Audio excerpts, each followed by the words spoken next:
Hey guys, this is No Solution. I'm Scott, and today I'm doing a contest entry for Gordon at the Black and Hymns channel.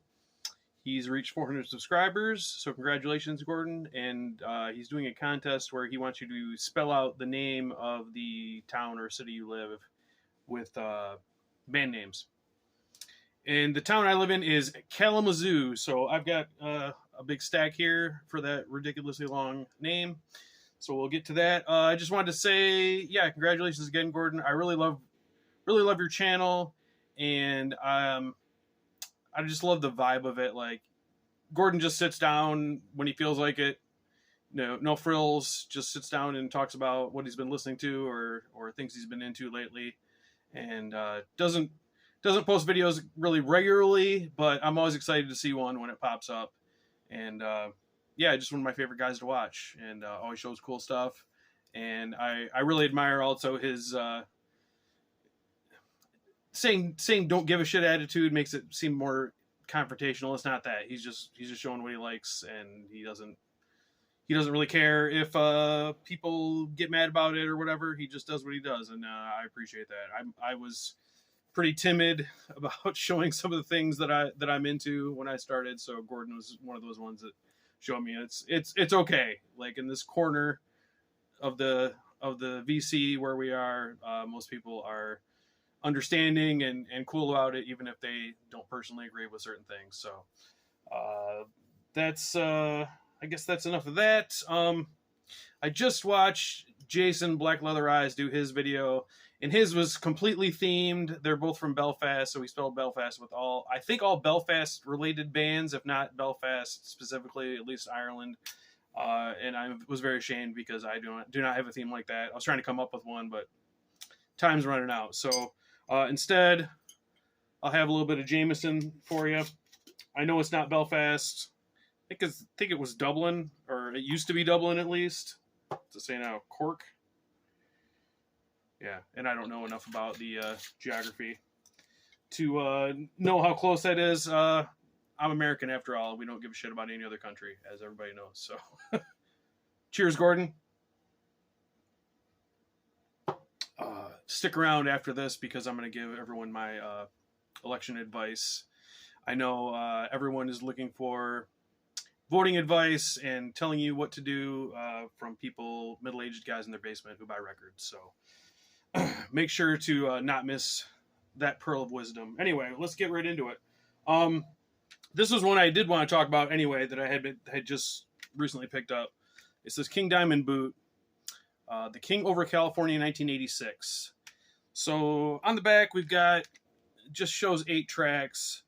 This is a show in, I believe, LA. Yeah, it's LA. And yeah, or Long Beach, California, August 5th, 1986. It's an audience recording, so it's a little rough, but it's definitely, for an audience boot, it's pretty good. And I looked up the set list. They did chop off the first song, which is The Candle, but the whole rest of the set is here. So we've got, just so you can see, Haunted, Come to the Sabbath. Yeah, you can read it. I'm not going to read it to you. There's also a drum solo in here. This is a separate track that's not listed. So yeah, cool to hear King Diamond in the early days. Obviously, a lot of Merciful Fate there thrown in. And he gives a little speech saying that the King Diamond Band is continuing where Merciful Fate left off. So that was kind of neat. Also, on the inside, it says bonus tracks, and it is supposedly Fatal Portrait demos. I'm going to call shenanigans on that because it's got The Candle, Haunted, Dressed in White, The Portrait, Lurking in the Dark. It sounds exactly like the album versions, except shitty. Like, they dubbed it onto a cassette 10 times. So there's a bunch of tape hiss and whatnot, but it sounds like all the keys and all the extra parts are in there. It doesn't sound like a demo to me. It sounds like a finished thing. And that's accentuated by, there's a track after that that's just like a riff demonstration of The Portrait. Now that sounds like a demo. So I think the other demos are fake, but there is a short, like, I assume Andy LaRock guitar demo for The Portrait, and then a short interview snippet after that of King Diamond talking about that snippet and like what the album is going to be like. So Obviously not essential, but if you're a King Diamond fan, I think it's worth hearing. I got mine from Hell's Headbangers. I don't know if they still have copies. I guess this has been floating around for a while in various formats. It was on vinyl, but so yeah, K, King Diamond. All right, a band I know Gordon enjoys, Argoslent. This is I just picked one out. This is the 1990 to 1994, the first 3 demos. So you got the Entity from 91, Bastard Son of a Thousand Horrors from 92, and the Imperial Glands from 94. So if you don't know them, I'm sure most of you do. Very, very riffy, kind of thrashy death metal. The riffs are what everybody comes for, and I think it's funny that they're controversial lyrics that would scare most people away. I've heard people who heavily object to this band existing saying, "Oh, but their riffs are so good. We should." I think Nate Garrett in his channel said we should take those riffs and like repurpose them for other things. Like, so the riffs are so good that people just can't get over it. They have to. It drives them crazy because they can't stand the historical leanings of the band. If you don't know, a lot of their songs are about like the history of slavery and things like that. So probably not nice dudes, but you know what?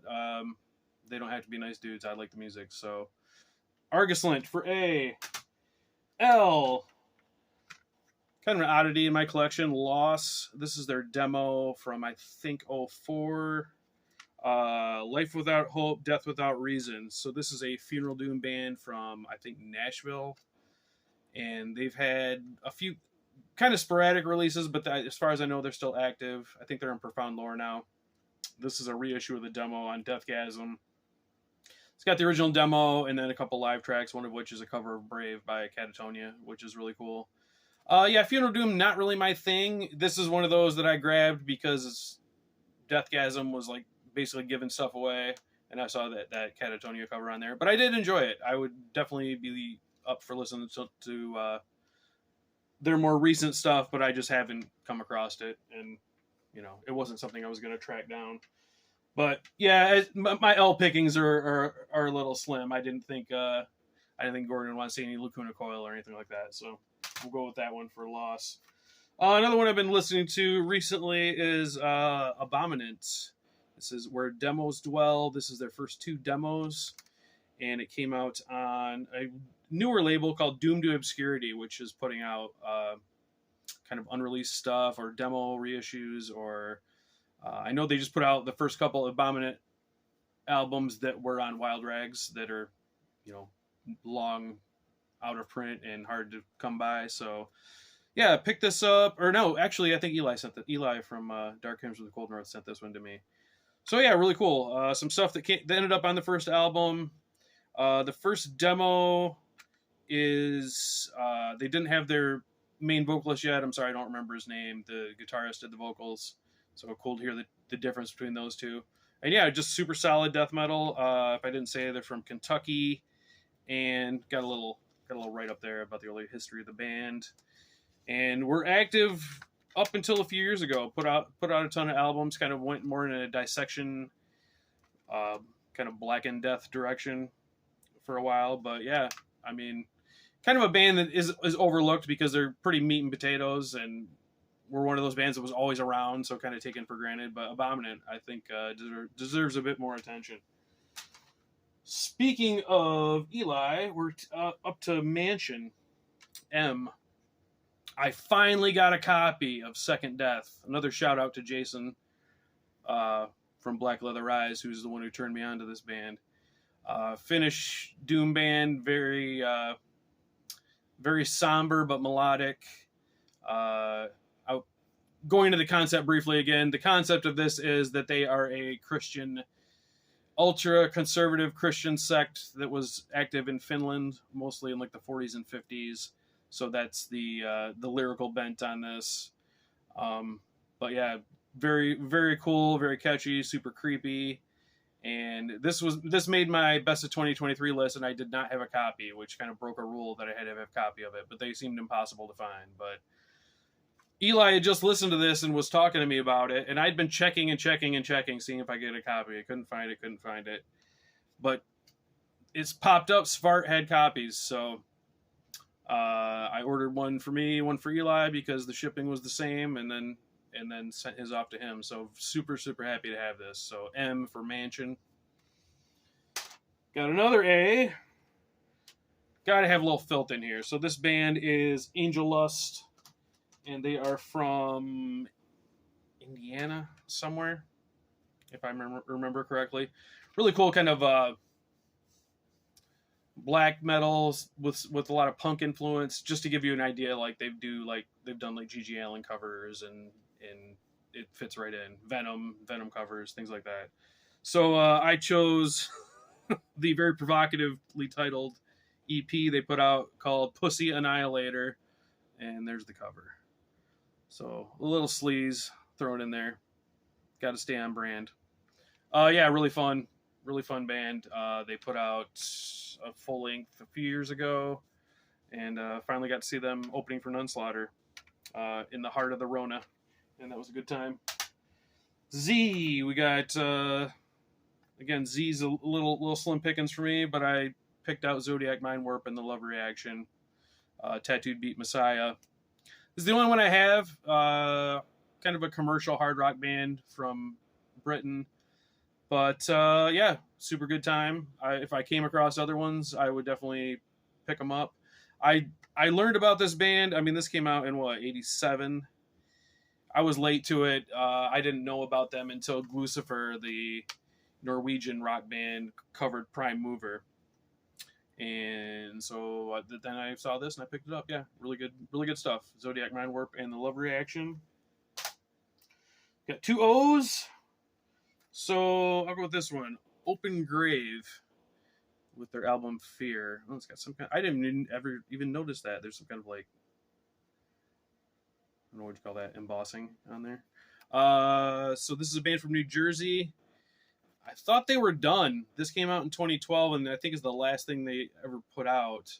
But I saw that Mordant Red was in their little mini tour they were doing. They were playing a show with these guys, so I guess they're going again. Super fun black metal. I keep saying fun with black metal, and that's not cult. That's not manly, if you will. But very, very catchy, very heavy black metal. There's a lot of keys in it, but it's very aggressive. There's 10 tracks. It's only like 30 minutes long, but yeah, just one of those hidden gems that I found for like basically pennies that you can probably still find out there. Open Grave with Fear. And then my last O, it's another spooky one, another scary one that I'm sure Gordon will enjoy. This is Otar, Ohtar, with Emptiness. They're a long-running band from Poland, and very, very, very NS-centric in their early years. Black metal, if I didn't say. But this one is their newest full-length, and it's more just kind of about just like depression and the, as the title says, emptiness, kind of the loneliness and the futileness of life, I guess I would say. Very, yeah, like I said, very doomy. I think there's only 5 tracks, and it's about 45 minutes, so very, very lengthy songs, kind of really, really wallowing in that misery and that doom and emptiness. I'm staring at a word now. I'm staring at emptiness, and I just said emptiness. Hot review, man. Okay. So I guess I'll just leave it there. I'm obviously all over the place. So Otar, that was it.